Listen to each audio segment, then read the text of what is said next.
सुंदर हो, कितने प्यारे हो, का खिलाई का पिलाई, का देई बिछाई, क्या खिलाएं क्या पिलाएं, बैठने को क्या दें।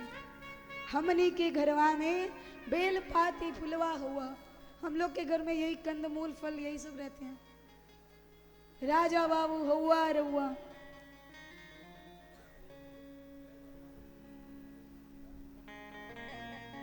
तो यहाँ पर कोल भील जो होते हैं वो भगवान की बड़ी प्रशंसा करते हैं, भगवान को बार बार निहार रहे हैं, बार बार देख रहे हैं। और आज प्रभु यहाँ पर चित्रकूट में निवास कर रहे हैं और उधर भरत जी को अयोध्या में, यहाँ चित्रकूट में भगवान निवास करते हैं और उधर सुमंत जी को भगवान तमसा नदी के तट पर छोड़कर आगे की ओर आ गए। तो अब यहाँ सुमंत जी सोच रहे हैं कि मैं क्या मुंह लेकर वापस अयोध्या जाऊं। अगर महाराज पूछेंगे कि सुमंत मेरे राम सिया कहाँ है, मेरा लखन कहाँ है, तो मैं उनको क्या जवाब दूंगा, क्या कहूंगा कि प्रभु मैं आपके राम को, आपकी वधू को, आपके लक्ष्मण को नहीं ला पाया, क्या करूंगा। तो यहां सुमंत जी बड़ा सोचते हैं, विचारते हैं।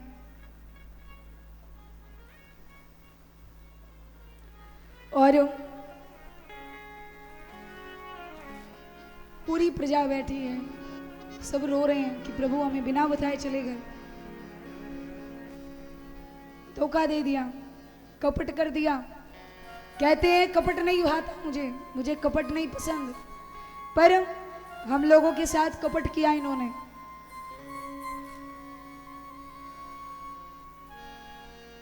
तो सुमंत जी बड़ा विचार करते हैं, सोचते हैं कि मैं जा करके क्या कहूंगा दशरथ से, महाराज को क्या मुंह दिखाऊंगा। तो बड़ा सोचते विचारते हैं और अंतवागत्वा सुमंत जी अपना रथ लेकर अयोध्या की ओर चले। दिन होता है, दिन में रुक जाते रास्ते में कि अंधेरा हो जाएगा तो जाएंगे। अंधेरा हुआ और सुमंत जी ने अपना रथ अयोध्या की ओर बढ़ाया, पर महाराज नींद किसको आने वाले। भगवान राम छोड़कर चले गए, किसको नींद आ रही है। सारे जाग रहे हैं, राह लगाकर बैठे हैं कि सुमंत जी राम जानकी लक्ष्मण को लेकर आएंगे, जरूर आएंगे।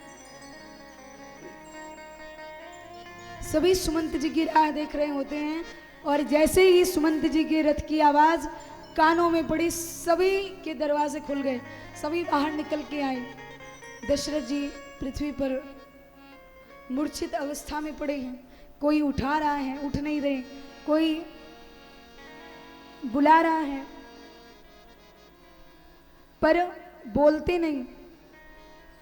और यहाँ सुमंत जी आए, जैसे ही समाचार पाया कि सुमंत जी का आगमन हो चुका है, दशरथ जी महाराज तुरंत उठकर खड़े हुए, सुमंत जी को हृदय से लगाया कि सुमंत कहाँ है मेरा राम, कहाँ है मेरी बेटी सीता, कहाँ है मेरा लक्ष्मण, बताओ। सुमंत जी हाथ जोड़कर चरणों में गिर गए कि महाराज मुझे क्षमा कर दीजिए,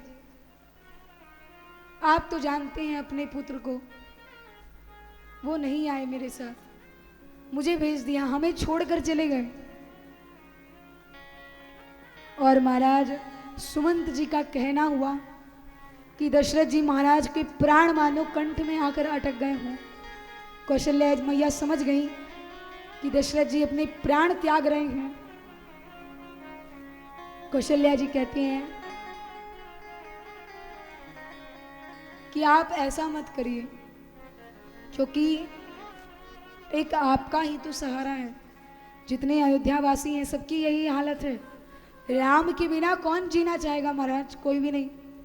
पूरी अयोध्यावासी जितने भी लोग हैं सबकी यही दशा है कि राम के बिना, राम के वियोग में सब कैसे जी रहे हैं। पर दशरथ जी महाराज के तो प्राण कंठ में आ गए। कौशल्या जी कहती हैं प्रभु ऐसा मत करिए, ये अनहोनी मत करिए। वैसे भी सब परेशान हैं, चिंतित हैं, और अगर आप ये करेंगे तो सब और व्याकुल हो जाएंगे। आपके ही तो सहारे हम सब जीवित हैं। अगर आप ऐसा करेंगे तो क्या होगा? कौन संभालेगा? लक्ष्मण भी नहीं है, राम भी नहीं है, भरत शत्रुघ्न कोई नहीं है। अगर आप ये कर देंगे तो क्या होगा? कौशल्या मैया बार बार समझाती हैं, विनती करती हैं कि प्रभु अपने प्राण मत त्यागिए। दशरथ जी कहते हैं नहीं देवी, आज मुझे उसी दंपति का, कौन सा दंपति? श्रवण कुमार के माता पिता, सब कथा जानते हैं। जल भरने गए, हिरण को मारते हैं दशरथ जी और श्राप देते हैं कि जिस प्रकार तूने मुझे पुत्र विरह में रुलाया है, तू भी एक दिन पुत्र के विरह में रोएगा, और उससे भी बुरा तो तेरे साथ तब होगा कि तेरा पुत्र तेरे पास भी नहीं होगा कि तू रो सके। ऐसी विरह होगी कि तेरे प्राण निकल जाएंगे। दशरथ जी कहते हैं आज मेरे प्राण निकल रहे हैं, मेरा भी बस नहीं इन प्राणों पर, मैं नहीं रोक सकता। और महाराज कहा जाता है कि राम विरह में हा राम हा राम, हा राम सिया, हा राम सिया कहते कहते सब समझा रहे हैं दशरथ जी को। पर दशरथ जी महाराज राम का ले लेकर, राम को गए हुए 6 दिन बीत चुके थे, वनवास गए 6 दिन बीत चुके थे। 6 दिन बाद सुमंत जी लौट कर आए। तो यहाँ पर तुलसीदास जी लिखते हैं कि दशरथ जी ने 6 बार राम जी का नाम लिया।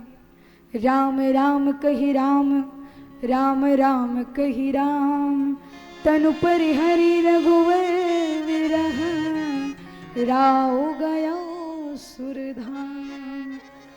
राम राम कही राम, राम राम राम कह करके दशरथ जी महाराज अपने प्राण त्यागते हैं और दशरथ जी महाराज का साकेत गमन होता है। दशरथ जी महाराज राम के विरह में अपने प्राणों को त्यागते हैं और